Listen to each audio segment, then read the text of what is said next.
Halo teman-teman, selamat datang di channel Putri Novel Audio. Jangan lupa subscribe ya. Terima kasih. Episode 20. Kamu telah menyia-nyiakan orang yang mencintaimu. Jangan timpakan kesalahan kepadaku ketika dia kemudian berpaling darimu. Sarah berdiri sejajar dengan adiknya itu, saling menghujamkan pandangan. Aku hanya memintamu mengembalikan Raka kepadaku. Tidak usah menceramahiku untuk hal yang tidak perlu. Air muka yang tak merasa berdosa sedikit pun itu sungguh membuat siapapun merasa geram. Entah Sally yang berpura-pura lupa atas semua yang telah dilakukannya di masa lalu ataukah dia benar sudah begitu terobsesi dengan Raka sehingga menutup mata untuk setiap dosa yang telah dia perbuat. Jangan mengatakan aku yang bodoh, Sally. Sekarang aku melihat kamu yang sedang membodohi dirimu sendiri. Berhentilah bersikap seperti ini. Kamu telah pulang. Berusahalah memperbaiki setiap kesalahan yang sudah.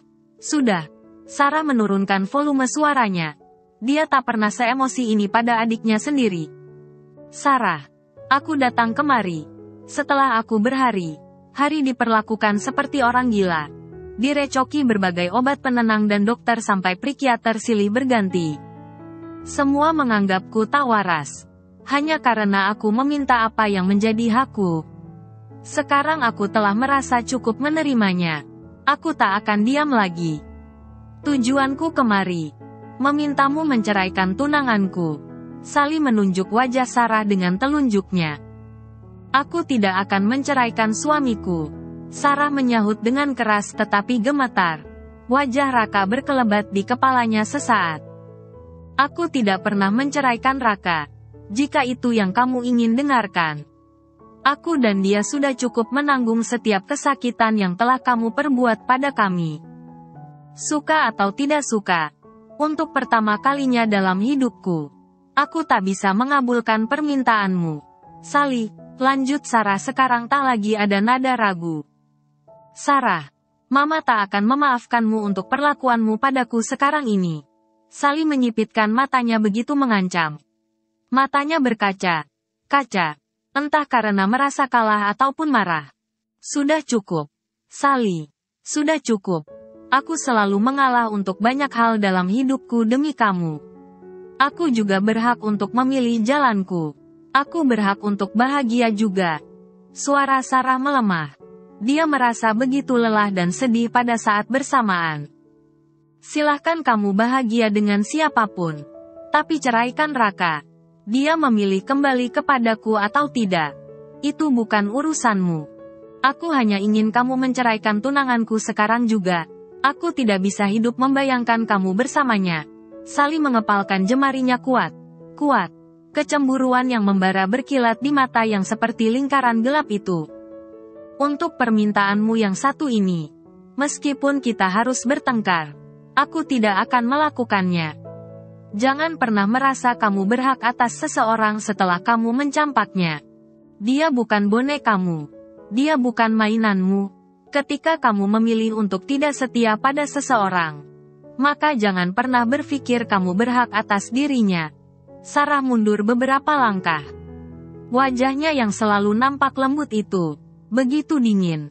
Raka bukan tunanganmu lagi. Aku telah menikahinya secara sah. Dan aku tidak akan menceraikannya jika itu karena permintaanmu dan memuaskan keegoisanmu. Aku masih kakakmu. Tapi aku bukan Sarah yang dulu lagi. Aku tak akan tinggal diam jika kamu ingin merebut apapun lagi dariku. Sarah benar tak pernah bersikap setegas ini pada Sally. Dulu saat masih kanak, jikapun Sally merebut bonekanya karena iri dan kemudian merusaknya di depan matanya, dia tidak pernah protes atau mengeluh. Tapi hari ini, dia berdiri membela dirinya dengan begitu keras. Jika kamu sudah mendapatkan jawaban dari apa yang ingin kamu dengar dan ketahui, pulanglah. Sarah beranjak dan membuka pintu ruangannya lebar. Mata Sally melotot hampir keluar. Tak percaya dengan semua perlakuan Sarah padanya. Lalu dengan wajah merah padam dia meraih tas kecil yang tadi ditentengnya. Sebelum dia melewati pintu yang menganga, dia menghentikan langkahnya, menoleh kepada Sally dengan raut marah dan penuh dendam kemudian berkata dengan nada geram. Kamu akan membayar apa yang kamu lakukan padaku hari ini. Aku berjanji. Kamu akan membayarnya. Kamu kenapa? Sayang. Tegur Raka tidak tahan lagi. Sedari istrinya itu pulang dari butik, dia menjadi lebih pendiam. Sarah yang baru keluar dari kamar mandi itu hanya terbalut handuk warna putih. Dia tersenyum sambil menggeleng terlihat sangat dipaksakan. Kenapa?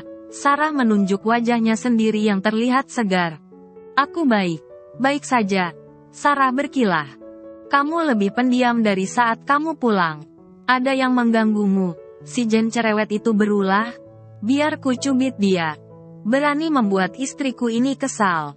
Raka yang tampak santai dengan celana pendek dengan kaos tipis itu menaikkan alis legamnya duduk di pinggir tempat tidur.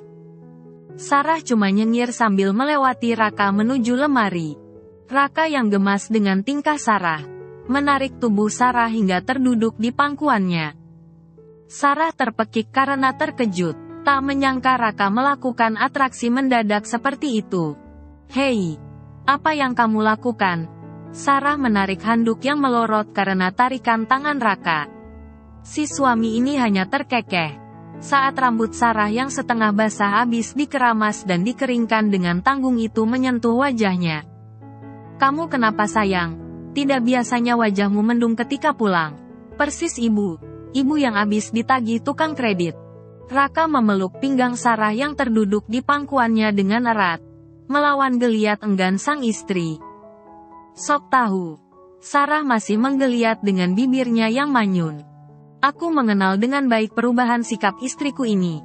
Kalau lagi senang, marah, kesal bahkan kadang saat sedang sindrom bulanan yang menyebalkan itu. Raka menyusupkan wajahnya di rambut Sarah yang belum kering. Bau harum menguar dari sana membuat gairahnya tiba-tiba menggelitik. Kalau karena pekerjaanmu yang terlalu banyak, sampai bikin istriku ini bad mood. Aku akan menutup sementara butikmu itu. Sarah mengancam dengan suara serak. Posisi Sarah yang menggeliat di pahanya itu membuatnya semakin tak bisa menahan diri. Sembarangan. Aku baik saja. Cuma sedang bad mood saja. Sarah menyahut. Dia merinding geli saat bibir Raka menyentuh tengkuknya. Bad mood pasti ada alasannya, sayang.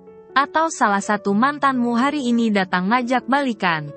Raka semakin berbicara ngawur. Sarah mencubit lengan Raka dengan mimik tidak terima. Mantanmu yang datang minta aku menceraikanmu.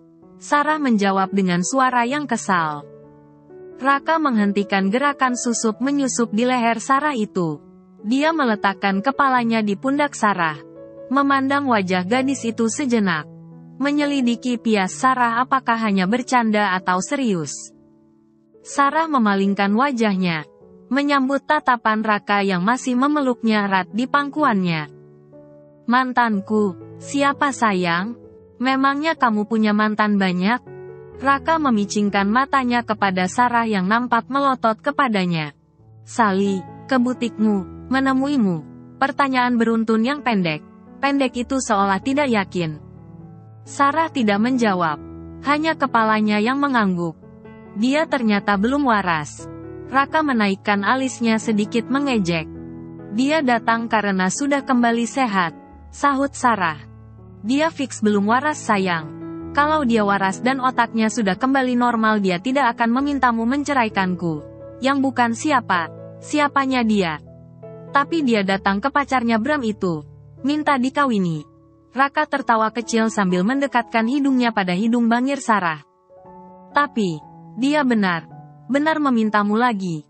Dia mengamuk mengatakan kalau kamu tidak pernah bisa melupakannya. Raut wajah Sarah terlihat kembali suram. Sayang, jika ingatan sudah sehat, dia akan malu datang kepadamu dan mengatakan hal yang ngada seperti itu. Orang yang waras tentunya dia akan tahu malu dan sadar diri. Sudahlah. Sayang. Tidak usah kamu pedulikan dia. Meskipun dia adikmu. Dia mungkin hanya perlu terapi lebih lama biar semua ingatannya itu kembali pada tempatnya. Raka terkekeh dengan kejam. Mata Sarah menyorot dengan tajam kepada Raka. Kamu membencinya? Ada yang mengatakan antara benci dan cinta hanya setipis helaian rambut. Sarah mencecar dengan tatapan masih lurus pada wajah yang hanya beberapa centi jaraknya dari wajahnya sendiri. Siapa yang mengatakannya? Mata Raka menantang mata istrinya itu. Orang. Sarah menjawab pendek. Orang yang mana? Raka menaikkan alisnya lebih tinggi. Sarah menggedikkan bahunya tak bisa menjawab. Sayang. Orang yang mengatakan itu adalah orang. Orang yang tak pernah benar. Benar tahu rasanya disakiti dan tidak sungguh mengenal rasanya benci. Cinta dan benci sungguh berbeda. Cinta adalah ketika kita sangat ingin berada di dekat orang yang kita sayangi dan tak ingin menyakiti dia seujung kuku pun. Tapi benci adalah hal yang berbanding terbalik.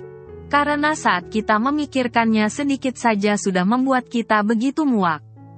Aku membenci Sally, mungkin saja. Karena apa yang dia lakukan pada kita berdua begitu jahat. Tapi mencintainya, sebentar dulu. Aku akan memikirkannya. Raut Raka tampak seperti orang yang berpikir keras. Sarah menunggu kelanjutan kalimat Raka dengan rasa penasaran dan sedikit gugup melihat keseriusan Raka saat berbicara. Maaf sayang jika aku mengecewakanmu. Raka mendesah sambil memandang wajah Sarah dengan penyesalan. Mata Sarah seketika membeliak. Dia selalu mempercayai kejujuran Raka dalam menyatakan perasaannya. Dan sekarang Laki itu sedang menatapnya nanar dengan begitu menyesal. Hatinya bergemuruh diserbu rasa takut. Aku sudah lupa apakah aku rasanya pernah mencintai dia. Karena saat aku jatuh cinta padamu aku telah lupa dengan semua rasa pada orang lain. Aku kehilangan rasa benci. Aku kehilangan rasa marah. Yang ku tahu hanya ingin melihatmu. Tak ingin sedetik pun melewatkan wajahmu dari kepalaku. Aku benar tak punya waktu untuk memikirkan yang lain. Raka perlahan menyentuh bibir Sarah yang sedikit terbuka itu dengan bibirnya. Mengecupnya selembut mungkin. Seiring kecupan hangat itu, hati Sarah yang sedikit membara seperti tersiram air hujan di musim kemarau. Terasa sangat melegakan. Sarah menggigit bibir bawah Raka dengan gemas. Raka menjerit kecil. Kenapa kamu menggigitku? Sayang. Raka menekan perut Sarah untuk menunjukkan protesnya. Kami suka sekali mempermainkanku. Sarah meremut kesal.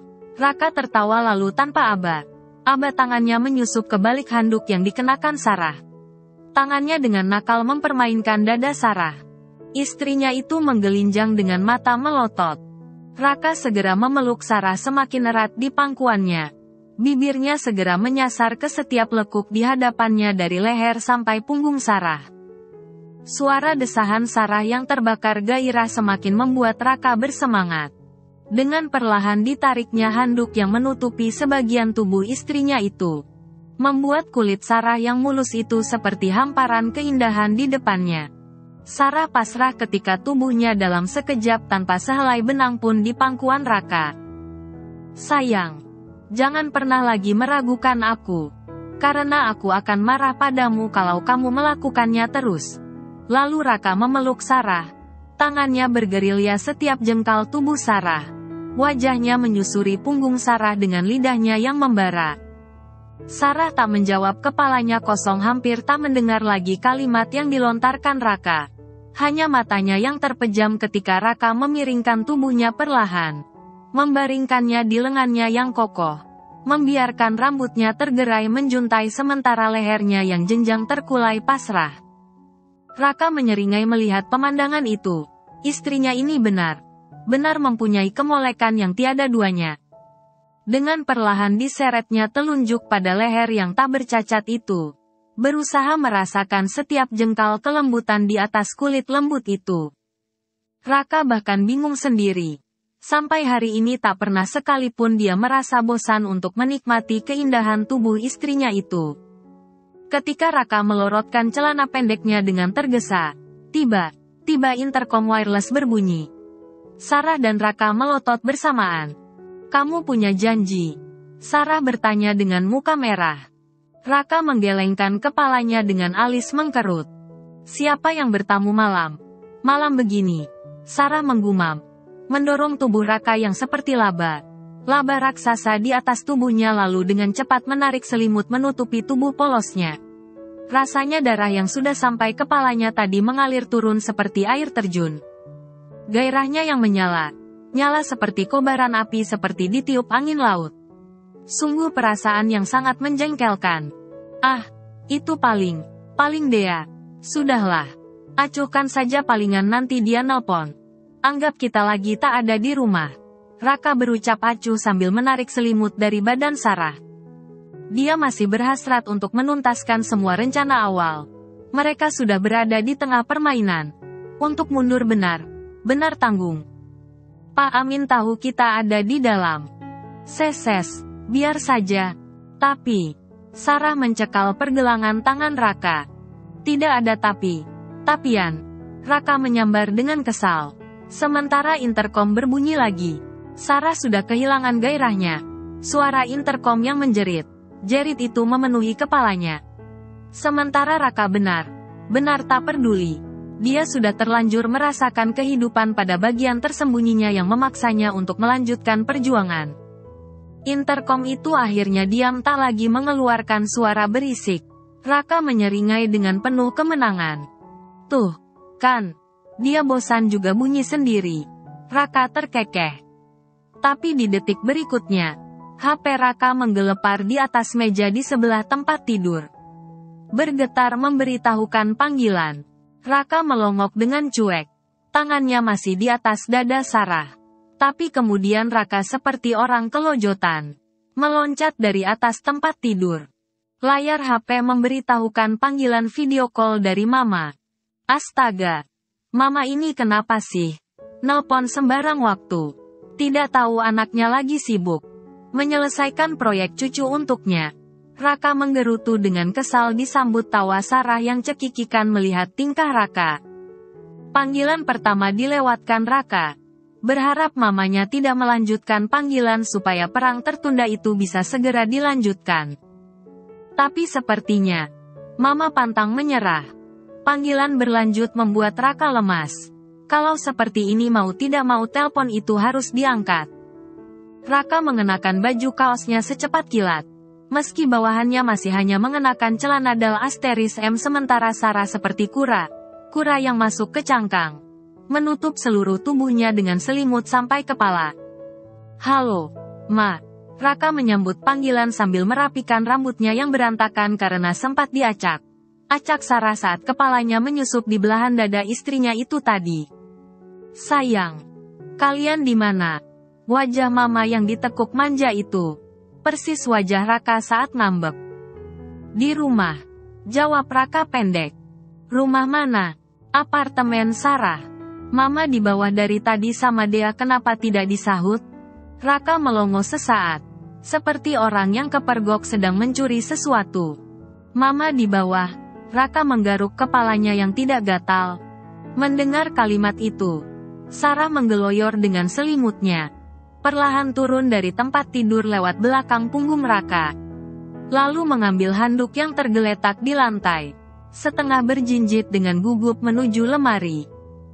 Dia memang harus segera berpakaian. Ini, Pak Security dari tadi kaling ke atas. Tidak dijawab. Masa jam 7? Kalian sudah tidur? Mama menunjukkan wajah kesalnya yang tidak serius. Oke. Ma, naik saja. Raka ada di atas. Raka tidak mau memperpanjang acara debat itu. Karena akan membuat Mama semakin banyak bertanya panjang lebar. Raka menutup telepon dan melemparnya sembarangan ke atas tempat tidur. Lalu meraih celana pendek yang tersangkut di pinggir ranjang. Mengenakannya dengan tergesa dan berjalan menuju pintu bersamaan dengan bel yang berbunyi. Raka membuka pintu dengan senyum selebar daun pintu yang terbuka. Hai, Mama, selamat malam. Mama sayang. Tumben malam. Malam kemari. Raka memeluk dan mencium pipi mamanya. Sementara matanya melotot tak jelas pada Dea yang berdiri di belakang Mama sambil membawa sebuah tas. Ini pertama kalinya Mama datang ke apartemen Sarah. Dan tentunya dialah pelaku utama yang membawa Mama kemari. Bukan masalah dikunjunginya yang membuat Raka mangkel. Tapi kedatangan pada saat yang tak tepat ini penyebabnya. Tidak ada larangan tuh. Mama datang menjenguk anak. Anak Mama. Si Mama menjawab acuh. Ternyata gaya acuh ini diturunkan kepada Raka dari Mama. Hai, Ma. Sarah muncul dari belakang Raka dengan dress katun panjang di bawah lutut. Lalu memeluk dan mencium pipi kiri kanan mertuanya yang baik hati itu. Papa tidak ikut, Sarah celingukan. Papamu ada meeting dengan kolega. Jadi Mama kesepian di rumah. Jawab Mama. Sayang. Tadi Mama masak makanan kesukaan Raka. Mama mau makan malam di sini. Jadi meminta dia mengantar Mama. Mama memberi isyarat kepada asisten Raka yang manis itu untuk menyerahkan tas di tangannya, yang berisi rantang makanan. Ah, jadi merepotkan Mama. Kan Mama bisa telpon biar Sarah sama Raka bisa makan di rumah Mama. Sarah menyambut tas dari tangan Dea. Mama sudah kangen dengan kalian. Seminggu ini tidak pernah muncul ke rumah. Mama mengalihkan pandang kepada Raka yang masih berdiri di depannya dengan senyum aneh seperti dilem. Itu Ma. Sarah sibuknya melebihi Menteri Keuangan. Jadi rencana menjenguk Mama dan Papanya selalu tertunda. Raka menggaruk kepalanya dengan salah tingkah di depan mamanya. Sarah siapkan makan malamnya dulu. Sarah membawa tas di tangannya menuju meja makan. Ayo Ma. Kita duduk dulu. Raka menggandeng tangan mamanya. Tunggu dulu. Mama mengernyitkan dahi. Matanya terpicing ke arah Raka. Kenapa? Ma, Raka menghentikan langkahnya. Bingung melihat tatapan heran sang mama. Kenapa bajumu terbalik begitu? Raka gelagapan salah tingkah-tingkah di depan Mama dengan wajah merah padam. Seperti maling yang baru saja tertangkap basah. Model terbaru. Ma. Raka menjawab sekenanya. Sementara Sarah meletakkan piring di meja dengan wajah merona. Mendengar pembicaraan ibu dan anak itu. Model terbaru apanya? Itu terbalik karena buru. Buru pasti. Mama melengos cuek sambil melangkah menuju ruang makan mini Sarah. Tadi Sarah minta cepat. Cepat buka pintunya. Takutnya Mama lama nunggu. Sarah mandinya lama. Raka beralasan sambil cengengesan. Matanya melirik kepada Sarah disambut pelototan dari sana supaya tidak memperpanjang pembahasan baju terbalik itu. Dengan raut bersemburat karena salah tingkah mengingat apa yang dilakukan mereka berdua tadi. Sarah mengambil beberapa piring dari dalam lemari. Raka segera masuk ke kamar dan memperbaiki kostumnya. Dia benar malu.